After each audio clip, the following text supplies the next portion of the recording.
Okay, so Sag, for August, we have your first row here. There's some somber elements going on. You have Knight of Swords in reverse. You have Six of Cups in reverse. Five of Cups in reverse. And then Six of Swords in the upright position. So for the first part of August, Knight of Swords generally represents someone who takes charge on matters.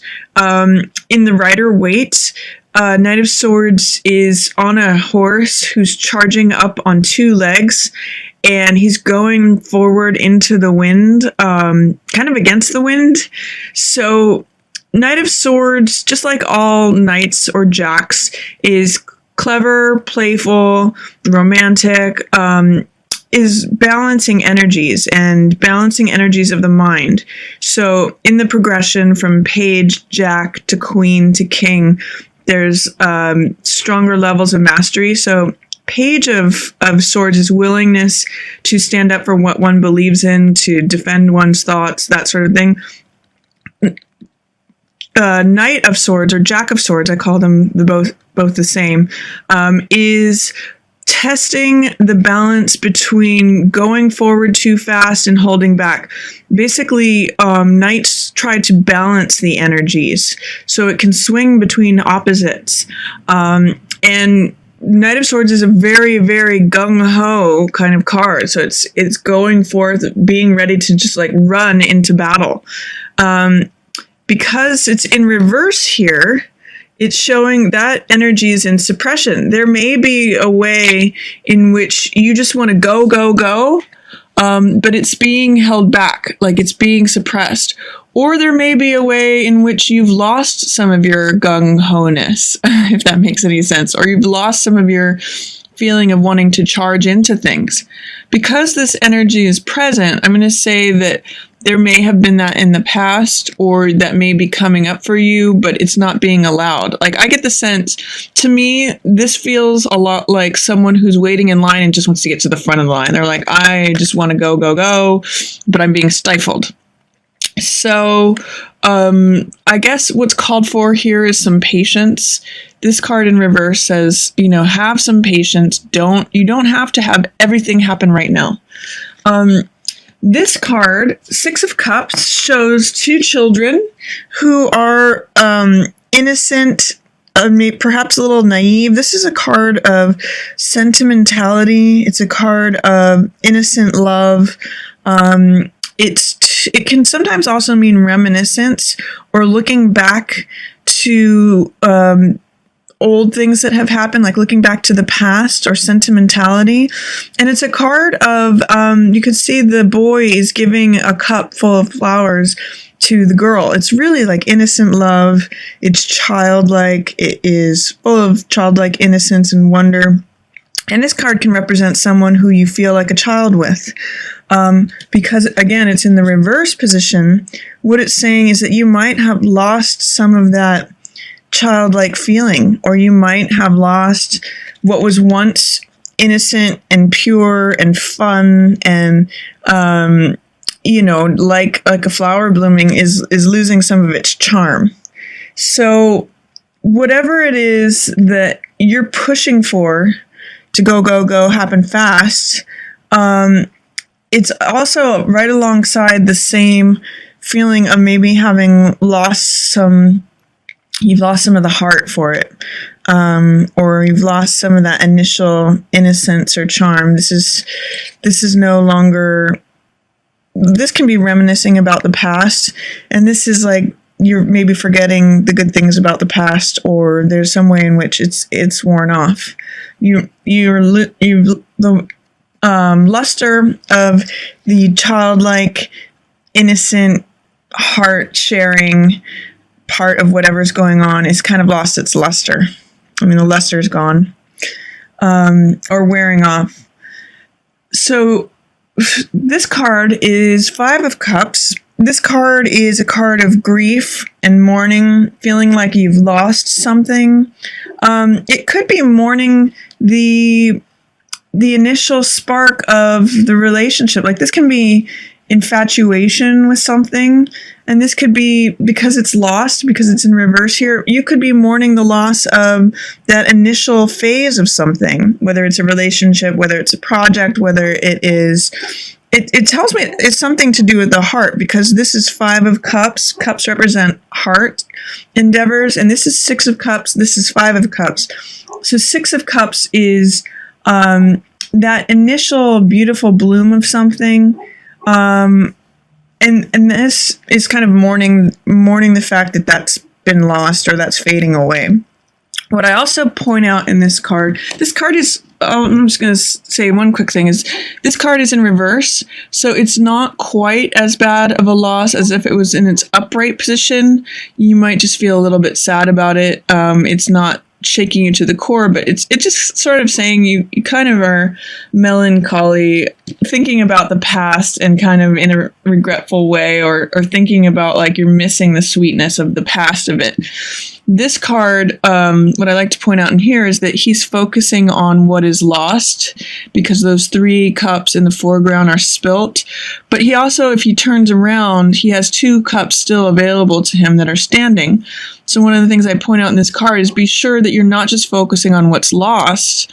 You have the opportunity that there's still something left for you here. There's still something there, but you're just not focusing on it. You're not able to see it because it's behind you. You need to turn around in order to see it.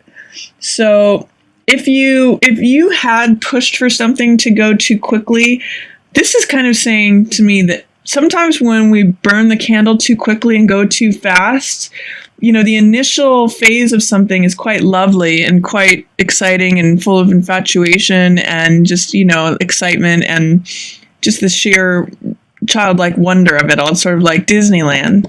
But you might be missing that and sort of full of regret or sorrow or just, melancholy because that did go so quickly. So it's sort of like burning the candle too fast is Knight of Swords energy, really charging forth. You can even see like the towers on fire here. There's a sense of urgency. When you rush forth into something too soon, it may have a lovely beginning, but it's hard to sustain it because if you build something too quickly, you don't have strong foundations for it.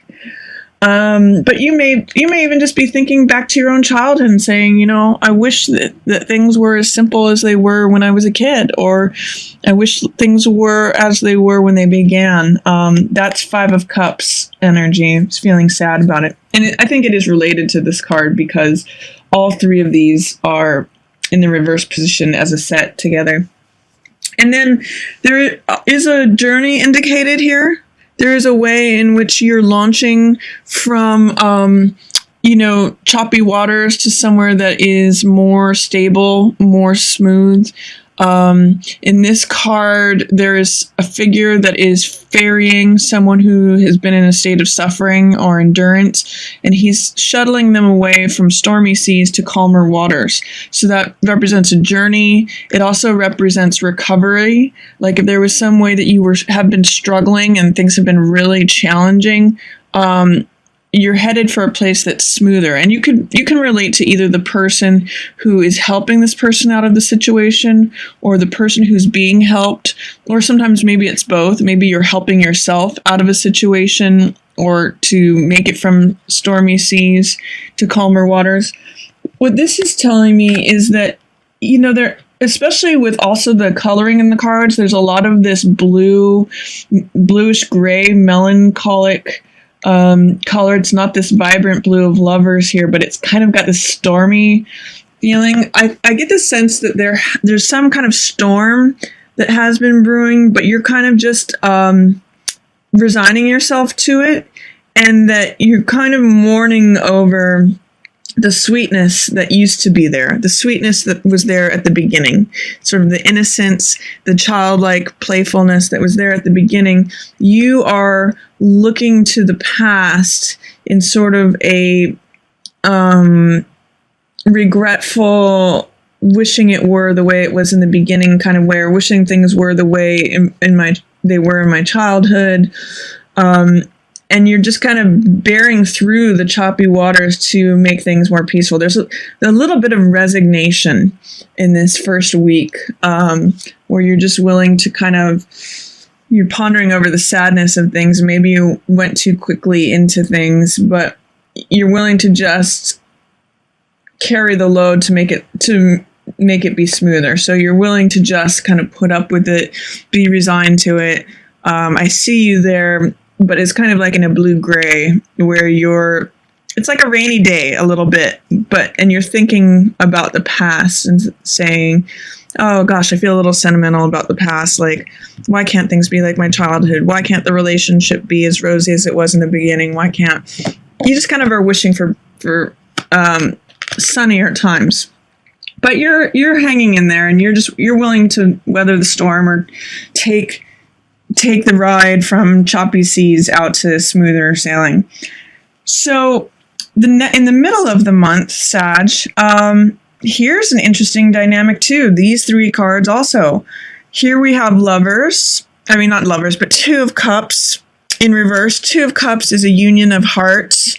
It can represent lovers. It's not the Lovers major arcana card, but it can represent lovers. It can represent a marriage. It can represent a love affair. It can represent anything where sometimes it can even be best friends, but it's usually more romantic side to this card. It's the two figures exchanging cups, so exchanging hearts. Because it's in reverse, tells me that there is miscommunication in the relationship or some dysfunction or a way in which this Two of Cups energy is not being presented or having a hard time being presented or being suppressed. Two of Cups is people giving their hearts to one another, so there may be a way in which you're not giving your heart to each other. You're not of the same heart, is what this card tells me in the middle of the month. And because I see this Queen of Swords in reverse, and I see this King of Rods in reverse, it appears to be between these two figures. So King of Rods and Queen of Swords are represented here with this Two of Cups in reverse. So King of Rods is a fire sign. That could be you, Sag. King of Rods is powerful. He's unique. He is bold. He's charismatic. He does things in his own unique way, like Mozart or Walt Disney, where they're creative and they're original, and he does things in his own way. But he's in reverse, so he is definitely part of this conflict of the relationship. And there's also Queen of Swords, who is represented in part of this conflict. So Queen of Swords is more of a mental card. She's generally an air sign. But it's any woman who is strong. She's really got a sharp mind. She can also have a sharp tongue. She is very fair, but also very concerned with rules and obligations and ideologies, because the swords represent the air and mental element. She is very much centered around her mind. So both of these cards in reverse, telling me there's a conflict between Queen of Swords and King of Rods, and neither of them are really seeing things clearly. These are all in reverse, but definitely there's a non-communion of hearts in this situation. There's some way in which there is a standoff happening, and he's looking the other way. He's like, I'm not even willing to participate in this, and she's just like, I'm going to stand my ground. So yeah, in the middle of the month, there may be some sort of conflict. If you relate to this King of Rods card, Sag, then it could be someone that you're dealing with who has a really sharp tongue, or I'm just seeing there's some sort of conflict. It's also interesting too, in this lineup here with these two cards, these are two children exchanging exchanging sweetness as children. This is that Six of Cups card, the two kids giving each other cups. And then in this one, this is two, as they're grown-ups or growing up, exchanging hearts. So both of those being in reverse, what this is telling me is that maybe when the relationship was more new, more idealized, more sentimental, more innocent, it was perhaps more fun. But now that the relationship has matured, you're really noticing the dysfunction of it, or you're really noticing the problems of it. So as this relationship has gotten deeper, you're seeing things, you're seeing the conflicts more clearly, and it's becoming like a standoff energy. This could also be Leo, or this could be Sag, or it could also be Aries. So if there's a Leo, Sag, or Aries person involved, especially if it's a man, that could represent this card. And then this card is generally air signs: Aquarius, Libra, or Gemini, but it's a woman who knows her own mind. She's very intelligent. So those are the two people in conflict. And then Page of Swords. Page of Swords depicts a man who is, or a youth rather, who is standing on the top of a hill and is just ready to fight. So that could either be the fire sign involved because he's looking in this direction, or it could be, it's also echoing Queen of Swords energy, holding up her sword. So in some ways, I'm seeing Page of Swords representing both people here, in just like a willingness to fight and willingness to stand up and defend the ideology. So I'm going to say each one has their own ideology that they're willing to stand up and defend. So I'm seeing the middle of the month as like a standoff. Towards the end of the month, interesting here, we have Emperor in reverse. Emperor is authority, strength.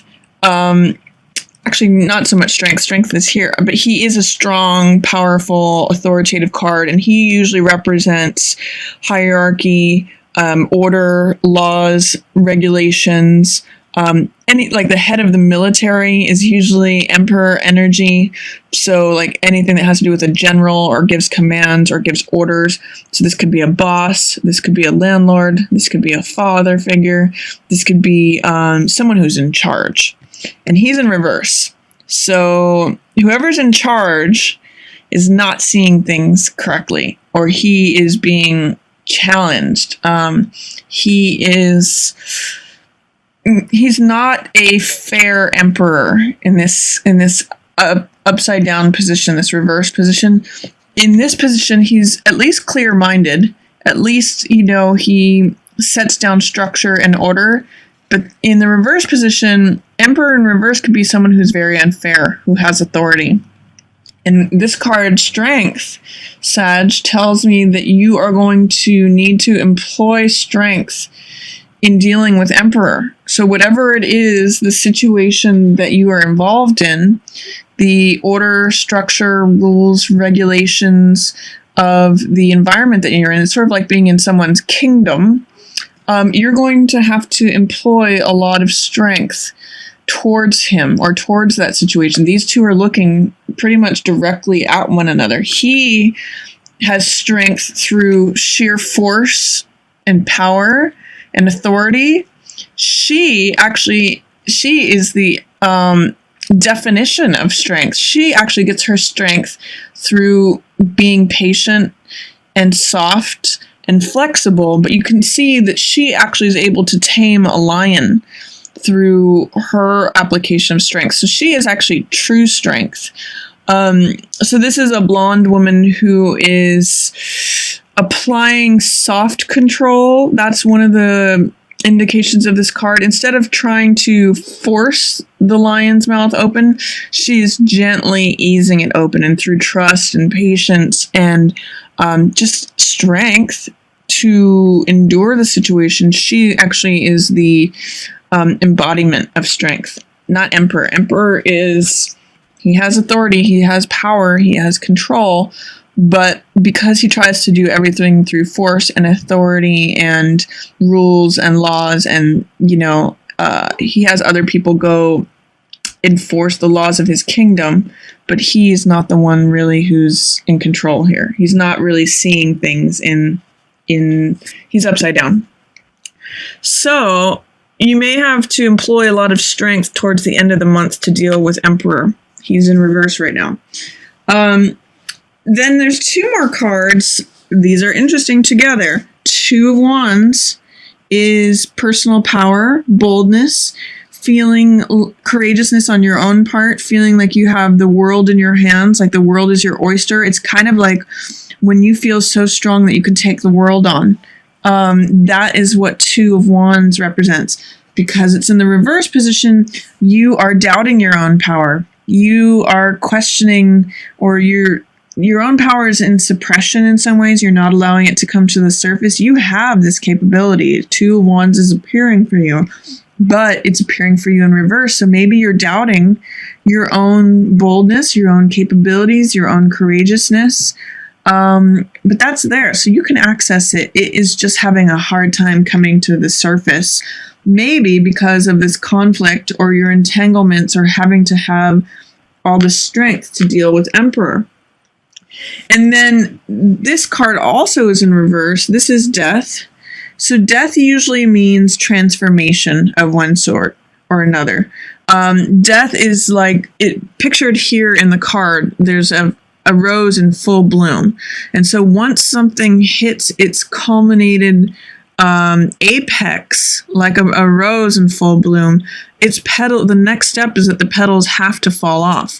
Once you have learned a lesson, you don't need to repeat it. I mean, you will repeat a lesson until you learn it, but once something has provided all the strength, all the life, all the stamina that it can provide, then it goes into decline and deterioration. That is the lesson of death, is that everything has a season in which it is alive and vibrant and providing some use to you.